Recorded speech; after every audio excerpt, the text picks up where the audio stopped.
mo naman yung outfit ko. Pinaghandaan ko to para sa'yo. Nagpakabata din ako. Para po kasya sa akin yan. Oo, no? Parang Sa'yo pwede ko yata yung to suotin. hiniram ko eh. Oo nga po. Bakit po ang liit ng bewang nyo?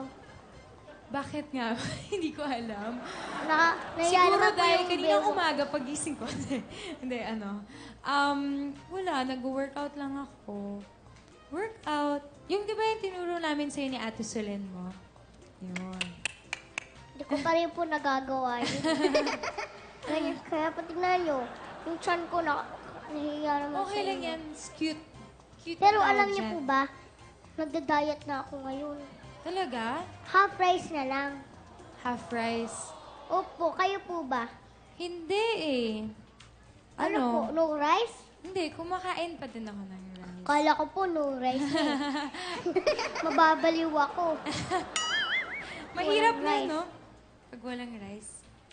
Pero araw-araw po kayong nag-exercise? Pag kaya, oo. Pag kaya sana, pwedeng mag-exercise everyday. Why not? Diba? Opo. Paano po yung pagkain nyo? Ano po yung mga kinakain nyo? Normal na pagkain. Lahat kinakain ko. Paborito ko sinigang, adobo.